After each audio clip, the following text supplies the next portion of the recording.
Okay, welcome back, everyone, to the Vivian Show. We got the one and only Scott. Thank you so much for coming. Thank you for inviting me. I'm really excited for these. Actually, not because you're on my team, but I look up to you a lot, and I'm really, really happy that you come here. Like, you take the time to educate people. For those who don't know, will you mind giving a brief introduction to what do you do and how you got into these? Yeah, I'll try to make it brief. So, been in real estate since the beginning of 2022. That's actually when I transitioned out of active duty military service. So, was in the military for 8 years and kind of came to an abrupt ending, almost unexpectedly. Was dealing with some medical issues, and I had no idea what was next. So, I was actually in Utah for the first time. I think the summer before of 2021 for Michael's wedding. Actually, he was on your show, Michael Perry. My wife and I came to visit because we're related to Michael through my wife's side of the family. And I remember Jack Perry, we were at like some, the day before the wedding, all the family gets together. We were at like some local park and he's like, "So what are you doing when you get out?" And I'm like, "I have no idea, no idea. Yeah. Like, I have no idea when that is going to happen, where we're going to live." At the time we were on the East Coast. He's like, "Have you ever thought about doing real estate?" And I was like, "Oh, not really." And at the time they were with EXP and they were growing like crazy. Yeah. And so he was probably like, "Scott has a pulse. I bet he would be a great realtor." So that's kind of how it started. And I was like, okay, well, maybe I could do this. And then it became almost a necessity. Like there was no plan B. Mm-hmm. My wife and I were like, well, let's move to Utah. Like we have some family there and it'd be an exciting new adventure. So that was my introduction to real estate. Hi, I'm Mark Trevino. I'm the general manager at Snidero Dallas. We create incredible Italian custom kitchens and cabinetry for residences, both single family and multi-unit.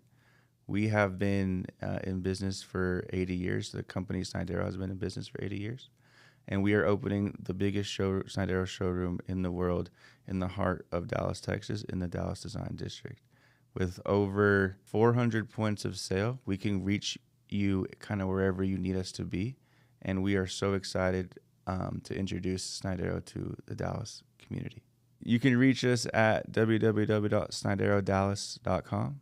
Our Instagram and Facebook is Snidero Dallas, at Snidero Dallas. And if you need to reach me, number is 214-471-0476. At the end of the day, we want to be a part of very special projects.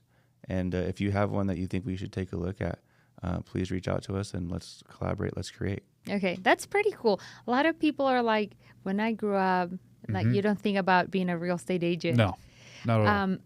My experience was different because I have been within the real estate industry since I'm 19. Mm-hmm. So I had that exposure all the time. I was doing a lot of sales through, title insurance and whatnot. So I was always surrounded by real estate agents. Right. Then I'm like, I should do it, but I was afraid because it's sales, you know what I mean? Right. I'm like, I don't know if I can make it. Oh, it's terrifying. When you go commission-based only, when you're used to like a W-2, or in my case, like the government literally had to pay me. Yeah. They didn't have a choice. So when you go from that to guaranteed paycheck to like, if I don't sell anything, like how am I going to pay for housing? Did you save money? How did you do it? Like I know some real estate agents, they have been on this show. They have actually, Gavi, she actually came to this show and she said that she collected unemployment. And then she was like, okay, this is the last paycheck. I got to do it. Yeah. Some other people, I saved money. So I saved money for about 6 months. Right. And joined the team. And then on my third month, started getting results. And I'm like, I cannot stop now. Yeah. So. Yeah. The transition for me looked like this. It was like, "Hey, Scott, your military career is going to come to an end. Best of luck to you." And I was like, whoa, okay, what's going to happen next? Where are we going to live? How am I going to provide for my family? At the time, my wife and I were actually pregnant, and we didn't even know it yet at that time. And we knew we didn't want to stay on the East Coast. We knew we wanted to be near family again. I was thankful in that I was able to take advantage of this really cool program through the military that's called Skill Bridge. I talk about it a little bit on my Instagram, but it essentially allows an active duty service member to go intern with a civilian employer while they're still active duty. So they're still collecting their active duty paycheck temporarily, nice. Right? It's only intended for like a few months while they gain experience back in the civilian sector. So that's actually what I did. I was the Perry Group's very first Skill Bridge applicant. Wow. Yep. Wow. Wasn't even on the radar. No one knew about it. And since then, I've gotten our team actually approved through the DoD. So you might not know this, but we've actually hired several veterans in the last few months. I That didn't came know directly that. from the Skill Bridge program. Wow. Yeah. That's great. Okay. So Yeah. that's good to know. So if you guys are thinking about doing that, There talk you to go. him because he knows how to do it. I got some questions for you. Let's do it. So you kind of answered the first question, but this is really good. What mindset habits or routines from your time in the military have helped you succeed in real estate? Believe it or not, like problem solving, you'd be surprised how often, you're following orders and, but sometimes you got to get creative because it's like, boom, here's the commander's intent, here's the mission, here's the training that we're doing for the day. And sometimes you just run into weird issues. So I almost feel like the problem solving aspect has been a really good correlation into real estate because how many times do we run into some crazy out of left field issue with a buyer or seller Yeah, or you never know. a lender, whomever, and you're like, I got to figure this out. Yeah. I'm on a deadline. I would also say, specifically from my background, is anytime we did a flight, because I was a helicopter pilot, you would have to give a brief, like a flight brief to the crew. Oftentimes it was an hour, sometimes more, depending on the complexity and the level. I hated public speaking, still do to this day. But that experience over those years of giving just flight briefs and having to study that and practice that, it's almost like scripting, right? Yeah. And so that was a good correlation and carryover to the real estate world where it was like, hey, you go to a listing appointment, you're kind of on the spot, you got to be prepared and you have to like talk to someone and work through difficult issues. And so that was probably another thing that maybe helped a little bit more than your average industry. Yeah. Actually, a lot of people think that real estate agents, we only open doors and we get paid. I got a Zillow call this morning, actually, and I have the recording. Yeah. The guy was calling for this property, which is active TC. And a lot of people don't know what that is. It's like active with a time clause. So they see that on Zillow and they think that, it's still active, right? But with a time clause means that they are under contract with another buyer, that buyer is selling their home in order to purchase the new one. So that can take... They're contingent to sell. It could take forever. That can take some time. Yeah. And he was like, well, I don't need a real estate agent. Anyone can open the door. And I'm like, okay. Sure. So I talked to him for like about 10 minutes and the conversation was flowing really well.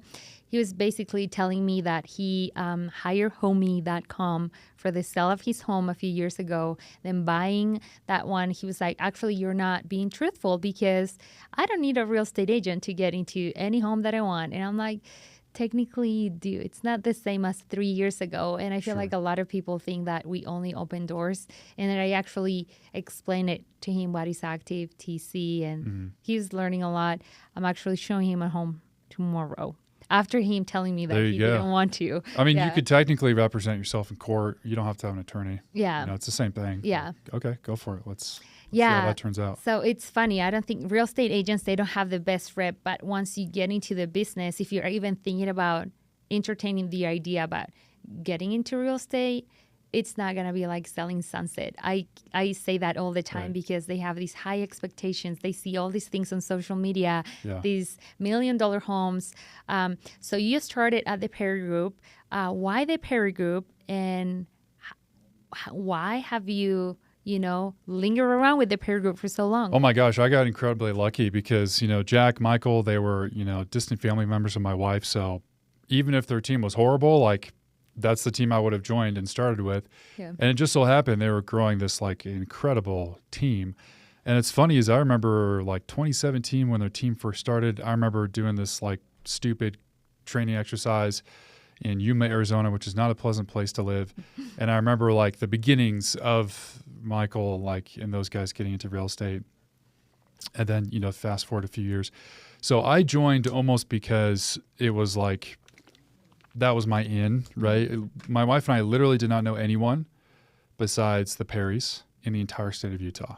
Wow. We didn't have other friends or family that lived here. I had never been here before with the exception of that one visit before we like pulled the trigger and drove across the country. But since then, it's like, not only did I get incredibly lucky, but I'm also surrounded with some awesome agents that are really high producers that teach me all the time.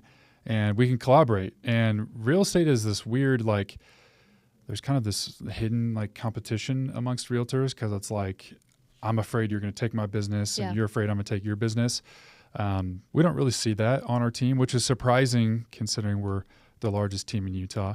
So I think it comes from the culture. It kind of starts with, we want everyone to be successful. We want to teach you and educate you. Yeah. And then, you know, the stats kind of indicate that. I mean, I think our average agent sells twice, if not 3 times more than the average person in Utah. And it's because of the resources and the collaboration and the accountability. Like, that's really important too. Yeah, I feel like there is enough business for everyone. There's There's plenty of so business. many. Yeah.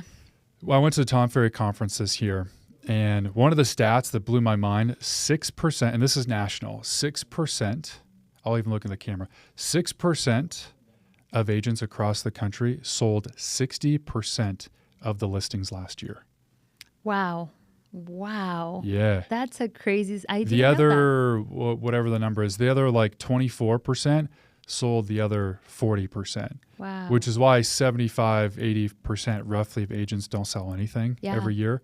That's how extreme it is. Like Pareto's principle, I think is what it's called, the 80-20 rule, where you have a very small percentage of people selling the majority of the homes. So that tells you that there's a very kind of a niche market of agents that actually do the majority of the transactions. Yeah. It's very interesting. Why do you think is that? Oh, man. This might be offensive, but I think, number one, the barrier to entry is too low. Yeah. I'm not saying we should have a college education requirement, but it's just so easy to get licensed that the barrier to entry is so low. There's also the glamour. You mentioned selling Sunset. Yeah. It's Hollywoodized. You know, people see like, this is an easy way to make money.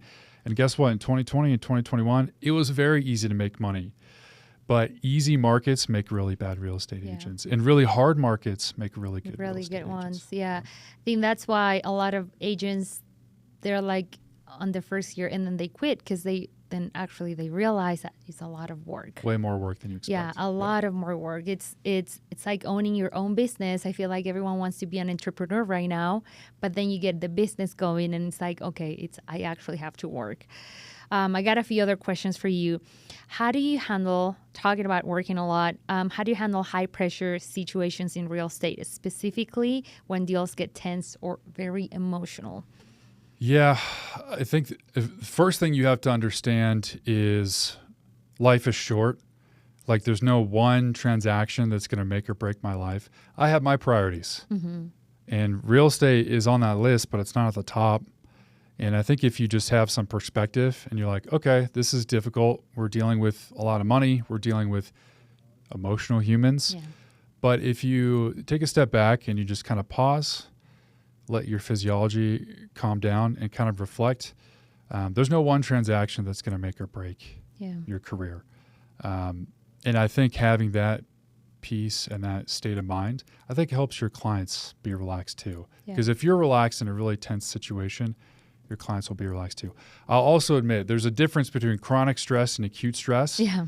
And I'll bring this back kind of to my background in aviation. There are some like literally life or death moments, even in a training environment, where it's extremely risky. Your heart rate is high. You're extremely vigilant because you're like doing something super dangerous. My life has never been threatened in real estate before. So I kind of have that perspective as well, which I think everyone can have that perspective. Like this isn't life or death. Yeah. You're going to get through it. If anything, this will just give you the skill set to be able to handle tough situations in the future. I feel like real estate puts you in so many different situations, and both of us are on Zillow in our team. Yep. And I feel it's like playing a roulette. What kind of client you're going to get, you cannot pick, right? So you're helping them out, but I think that exposes, if you're like thinking about either getting your real estate license or if you're a real estate agent and you want more business, think about Zillow as the opportunity for you to get all those reps that you need to get done to get really, really good at something. Yeah, Zillow is a cheat code. The people, again, controversial, but the agents that talk trash on Zillow talk trash because they're kind of jealous that they don't have access to it. Now, granted, you're paying a significant amount to this company. I mean, they're a multi-billion-dollar company probably. They make revenue. And as an agent, like you're obviously making less per transaction if you're doing it through Zillow. But that's okay if you're strategic about it. If you're 15 years in the business and you're still taking Zillow leads, maybe that's not prudent and smart. But if you're a newer agent or you're trying to grow your pipeline, your database, it's kind of hard to mess up someone calling you to go see a house. Yeah. You know, if you're a newer agent, build your business off of the back of $1 billion company. Why not? Yeah. You know, if you have that opportunity. I feel like it also puts you on the spot to have those skills that you'll need, because you need to know how to talk to people. You need to know how to show a home. You need to know how to talk over the phone, how to follow up. Because like you can go to a home, open it up and show that. Sure. But if you're not doing a good job, there's no way you're going to retain those clients. Yeah. And it's, you know, like we were talking about this before we started it. The analogy is like, you could pay for at-bats, like you could go to a batting cage and get some swings in. Or if you're on a team like ours that provides Zillow leads, you could go to the park with your buddy and practice at-bats there. Either way, you need the at-bats. Either way, you need the practice. You might as well get the free practice with a high-quality lead that statistically has the highest conversion rate of any lead source out there. Like that's been proven. So why not get that practice? Because the most important thing you can do as a realtor is develop your skill set from year to year. And boy, you're going to get a lot of opportunities to do that through Zillow. Yeah, it's pretty cool. I think my first Zillow showing was a squatter, someone who was living in there. That was my very first. There you go. And how many agents would have had to deal with that? And you got to deal with that on your my very first one. showing with an investor. And I'm like, what do I do now? I'm so glad I show up 15 minutes early. I'm like, you need to get out of here. He was like, well, I don't have anywhere to go. I'm like, do you want some McDonald's? Yeah, He left. Yeah, it was funny. That's crazy. Got another one. If you had to build a 3-person real estate strike team, who will you draft, living or death? Are these specific people or are these like positions? It's up to you. Yeah. Okay. Oh, man. Okay, I'll pick at least one historical figure. How about that? Okay. I think if you're building a business, there's a lot of strategy involved. There's really tough decisions that have to be made. So I'd go with like someone like Abraham Lincoln, someone who had to deal with incredible adversity, who had very big decisions to make, could kind of, you know, see into the future a bit, had that foresight or had that insight, and was able to literally like bring a civil war to an end and bring an entire country back. So I think you have to have like the commander, someone who's very strategic. Yeah. But then you also kind of need your operations person. You need your person who's almost like your executive officer.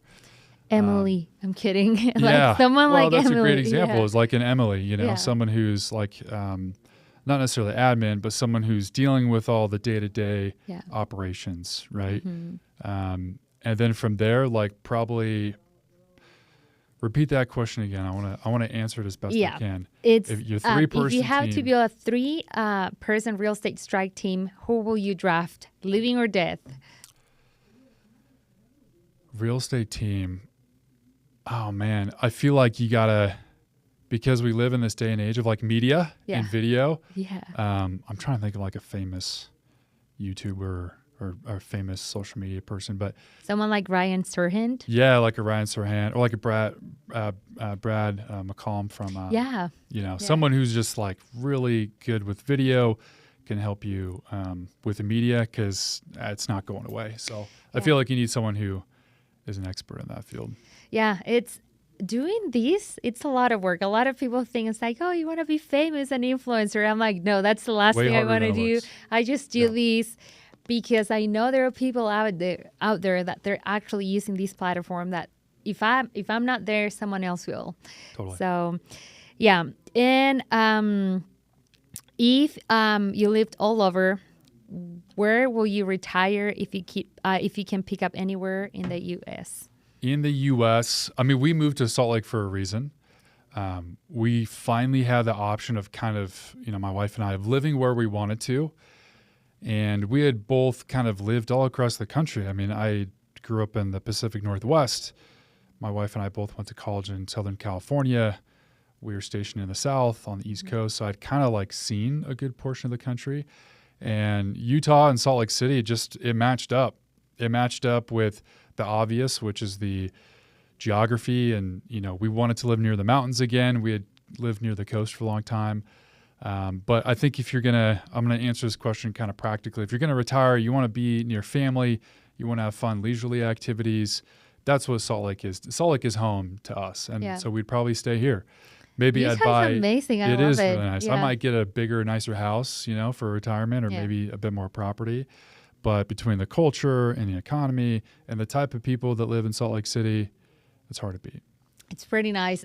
Obviously, I'm Chilean, I'm Latina, and I've lived in Vegas, I've lived in Boston and other states, and I love Utah. I don't think I'm going anywhere. Now, maybe I would get a vacation home in the wintertime and live someplace warm, like Tampa or Arizona or something. But for a solid 8-9 months out of the year, like, it's hard to beat Utah. That's nice. I don't think I put this question here, but it's, oh yeah, maybe I did. So if let's say that you're starting all over again, your real estate journey, what are some things that you would have done differently?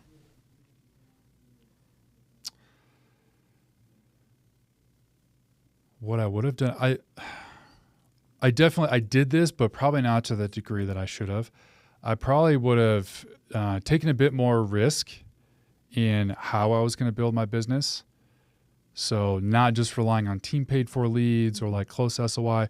I probably would have been quicker to take risks with lead types, or putting myself out there more on social media, or geo farming, a particular neighborhood, hosting events. I probably would have tried to establish relationships quicker, whether it was in person or virtual. And then the second thing is I've been surrounded by great mentors, and we have awesome agents even on our team. But I probably would have tried to learn a little bit more, or learn a little bit quicker with other agents that, like, okay, they're 3 years ahead of me, they're 5 years ahead of me, they're 10 years ahead of me. What did they do that I can just mimic and not recreate it, but just redo what they did? Yeah. We were talking about that with Michael and Mark, actually, because they're both really successful real estate agents too, and they say something very similar to what you say. Like, the people that you surround yourself, it's so crucial when you're starting up a business or like in real estate. I remember when starting up, I was asking you, hey, can I shadow you? I asked a ton of people. I was like just going to showings with other agents. I thought I was so dumb for asking those questions, but then you realize that everyone, at least our team, is like this. Everyone wants to help you. I have never experienced, not even once, someone who says not. And when they say that, it's because, hey, I'm really busy, but I can help you some other time. And it's an industry that you really have to be hands-on. It's really hard to sit in front of a computer in an office all day and like be a successful realtor. Like, you kind of have to be out and about. You kind of have to meet people. Yeah. And that's the quickest way to do it, is just surround yourself with those types of people. Yeah, for real. I love it. I mean, I love real estate and I love sales. So having a good time. It's really hard though. Like, it's really have to keep that momentum. So talking about momentum and the things that you like to do, let's talk a little bit about legacy and purpose. What kind of legacy are you building through real estate? Because real estate, it's not like you grew up wanting to be a real estate agent, but what's the I don't legacy? think anyone does, Vivian. Yeah, right? What's the legacy and purpose that you're trying to build up right now? Yeah. Well, first and foremost is like, my priority is my family. And real estate's interesting because even if you're not holding a license, real estate is a really great way to build wealth. And that's like a whole nother episode probably that you could talk through that, of what that means. But it's very interesting in that because you're commission-based, there's no cap. I mean, there's an incredibly low floor. That floor is zero. You can make $0, but there's also no limit. There's no upper limit of what you can accomplish. So that alone is pretty appealing. But real estate, from just a financial tool as an asset, can be a great long-term way to add to your portfolio or so forth. Like, a lot of agents that we know buy investment properties, or they do things besides working with retail buyers and sellers to make money, like flips or whatever. So I think from a legacy standpoint, if you're talking about sort of like financial freedom, then you have to look at real estate is a job, because if you stop making sales, you stop making money. So you have to find other ways to truly be a business, because a business will make money regardless of if you're working or not. Mm-hmm. And unfortunately, that's kind of not a trap, but that's a really common thing that, okay, you're in the industry 30 years, and unless you've been like contributing towards a retirement account, you're like, well, I got to keep selling in order to keep the income coming in. So I think realtors these days have gotten really creative on how they can sell their expertise, or how they can, whatever it is, like a digital platform, or maybe it's the brokerage pays you to do certain things. I think you have to find more ways besides just commission checks to build legacy, if that is like a financial freedom, phrase that you want to throw out there. That's the best I can answer that. So I know you have some investment properties, because I do follow you, and you have been, I think when you bought some of your investment properties, you didn't even actually went and take a look at it. You just did. Half of them I've never seen before, step foot in. So you do a lot of investments. Obviously, you're with Real Brokers, so they do have a lot of benefits, and then the pair group too. Yeah. So that's cool. And I'll throw this out there. It's not the sexiest topic, but like the way that you can save taxes through real estate, you literally cannot do that anywhere else. Yeah. When you're like a real estate professional in the tax code, there's certain write-offs and things that like a typical W-2 can't do. It's really nice too. Got another question. What's next for you? More investing, team building, or something else? Yeah, I feel like everyone kind of runs into that, and like year 3 and year 4 is like, do I keep doing this? Obviously, when it comes to like you're building your real estate sales pipeline, the goal is always, okay, can I increase volume but decrease the amount of time it takes me? Could I leverage out? So for me, that was like having an assistant help me. So just, I guess the first way to answer that is like, how can I sort of leverage out my business to get my time back to a degree? But then also, are there things that I'm not taking advantage of that I could? Is there a way I could help realtors and get paid to do that? Right. Whether it's like introducing them to a brokerage, or maybe you have some sort of like coaching program, which I realize is super saturated market. Yeah. But I think real estate presents so many opportunities that the next thing for me personally is just doing a bit more research and looking at that of like, what could I do to provide the most value to the community? Yeah. Not just to clients and buyers and sellers. Maybe it's pushing harder on things like YouTube. Maybe it's broadening my horizons. Like we've got some developers that we're starting to build relationships with that have some like massive communities coming. That's a totally different skill set and a totally different way to do real estate than selling your everyday single family home. Those are kind of the things that are on the horizon that I'm excited about. That's fun. Actually, that's pretty exciting. And it's a lot of work, I bet. Last thing, but not least, I was talking to you because you have been on the industry for some time now. A lot of people, as you say, they're like on the 4th or 5th year. Why do you seal with the pair group and not flying solo? And why do you believe people like us, agents, creators, or entrepreneurs, need to aim bigger and think long term? Yeah, the team thing is really interesting. And I talk to guys all the time, especially veterans that are like transitioning out. And it's like, hey, you could go figure this out on your own. You totally could. There's been plenty of successful solo agents that have, maybe they've started their own brokerage, or they've worked as a solo agent and just didn't really need that much oversight. But when you're within a community, whatever that means for you, it could be a team. Like for us, it's a team. Your rate of learning is so much faster, and you're able to leverage the experience of other agents and save you those mistakes. Like, yeah, I could go out and make every mistake under the sun, or I could just be surrounded by people that have already made those mistakes, and they can warn me and tell me and, help me save time that way.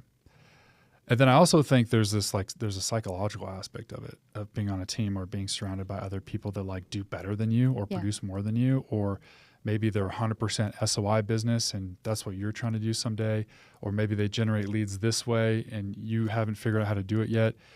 heck, you might as well partner with them and use their experience to help you. And when you kind of have that like shared community aspect of it, there's also like a suffering together mentality Yeah. where, man, real estate can be super lonely. It can be a very super depressing industry. Yeah.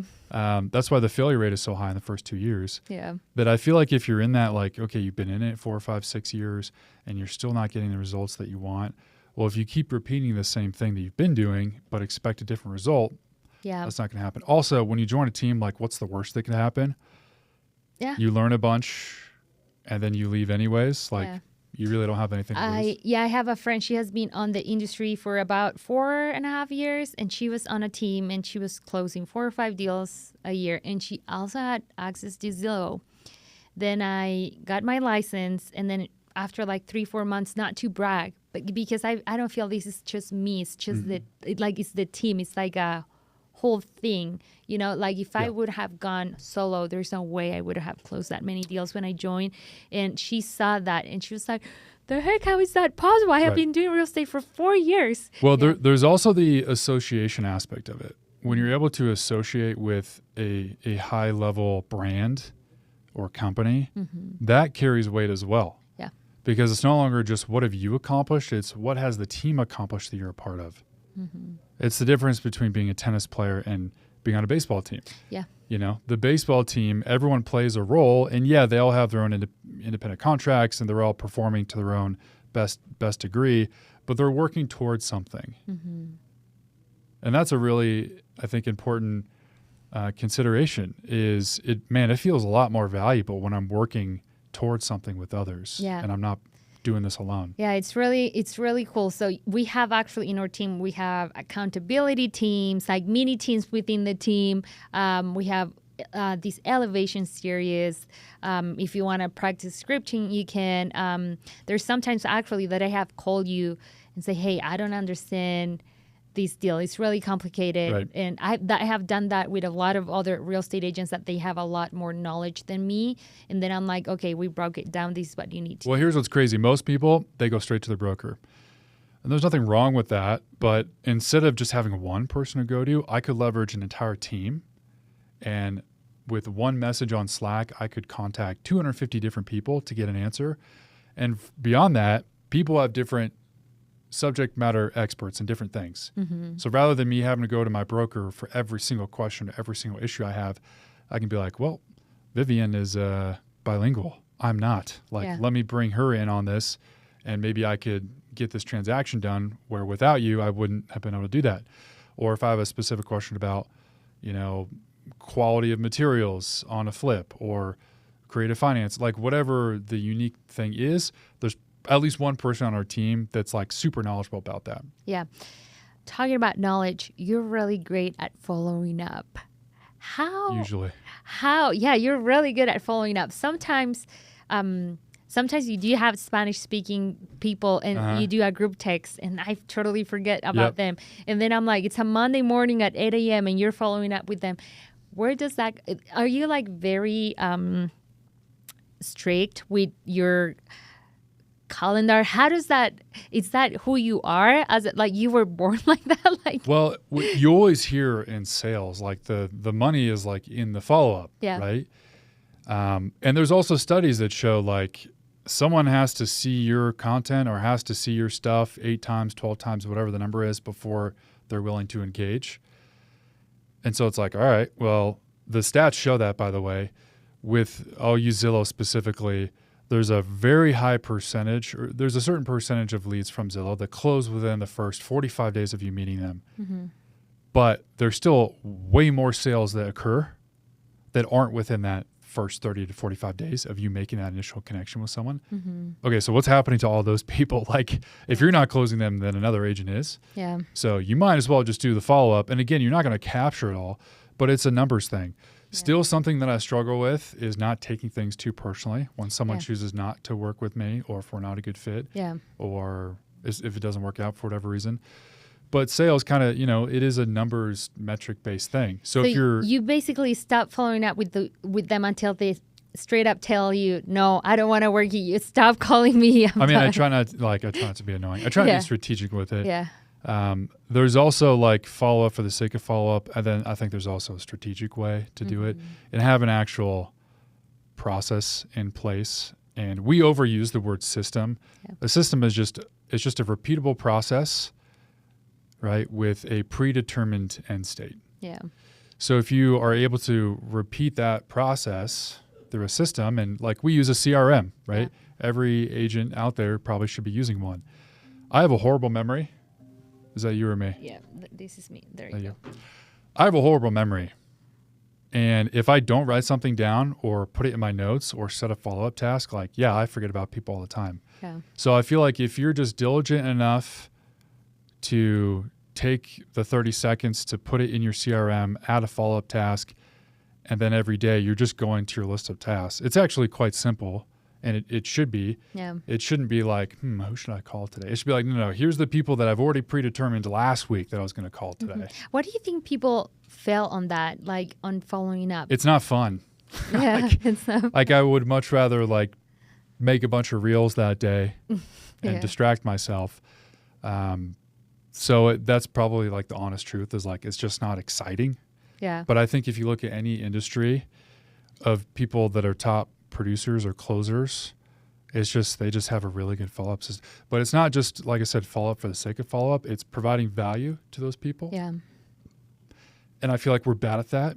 We're bad at just, hey, I'm calling to check in. Like there's so many better ways to do that. Yeah. Check-in is like, hey, what are you doing tonight? What's horrible. Crazy is like in a world with like ChatGPT, there's no excuse for actually not having good follow-up. Yeah. And I'm not saying like a bot, like reaching out to your clients for you, although you can like automate certain things, but there shouldn't be any reason why I could easily do a deal of the week, have ChatGPT write the whole thing, mass email, boom, it's done, Yeah. Yeah, honestly, there's so many ways of doing it. But yeah, thank you so much for coming here, for taking the time. That's it? You didn't? No hard questions? Those were hard questions. A lot of people, you will be surprised, but thank you. The last thing, if you want to say something to your audience or anyone there watching, wanting to get into real estate, what is something that you think that they should know? I think like real estate's one of those true meritocracy. I'm going to say that again. Real estate's one of those true meritocracies where like truly the harder you work and not just work ethic, but how you're able to refine your skills, how you're able to work through difficult situations, and practice what you're going to say, the better you do. Like there's a lot of industries out there where you're either kind of limited in what you can do until you get promoted or you get a pay raise. Real estate is not that way. It's one of those industries where if you're willing to take some risks, if you're willing to put yourself in some uncomfortable situations, but you're willing to learn, then I think you can be successful a lot quicker than most people think. Nice. Yeah, I totally agree with that. There's some things that, like English, for instance, is my second language. Doing a podcast, it's not fun for me at all. Exactly. But I think it's going to reach out to people. Like you never know who's watching. You never know. And even, it's not about being famous or an influencer. Right. Even if this has 50 views, you never know who's watching. Sure. Mm-hmm. Yeah, I'd say the last thing too is like life is way too short to care. Yeah. That like the longer I've been in real estate, sounds weird, but the less I care about what people think. Yeah.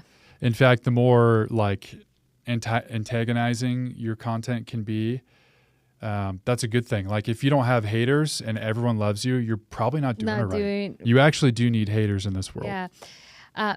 Do you have only 5-star reviews talking about haters?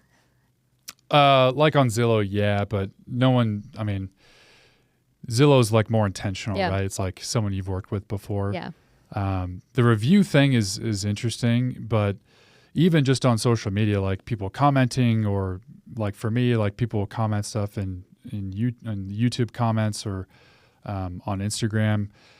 But it's almost like if you don't have anyone who disapproves of what you're doing, then you're probably not on the right track. Yeah, absolutely. And on sales, there's some stats like even if you're the best, there's some people that are just not going to work with You're you. not going to please everyone. So Yeah. why would I waste my time caring? Yeah, absolutely. Right? This person doesn't like me because my hair is too long. This person doesn't like me because my hair is not long enough. Yeah. It's like, I can't please either of you. So what's the point of trying? Just go and do it. Yeah. So if you're thinking about it, come talk to us. If you have any questions, I'll leave Scott's info to you because he knows a lot, and we have a lot of, as he says before, systems and processes. But I'm not just saying that lightly. They actually have. I joined the team, and then after 3 months, because the first month is a lot of training.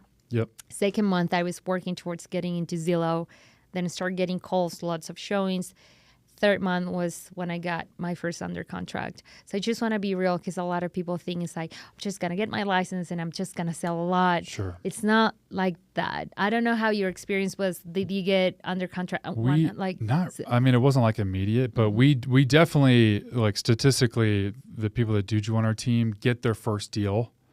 And I'm talking like brand new agents. Yeah. They typically get their first deal in like half the time that the industry average is. Mm-hmm. And it's because of a lot of the things you mentioned. Yeah, like we get access to Zillow. We get trainings. This is the other thing. It's not like you're going to join and we're just going to, hey, go to Zillow. Yeah, good luck. Like, no, yeah. you need to.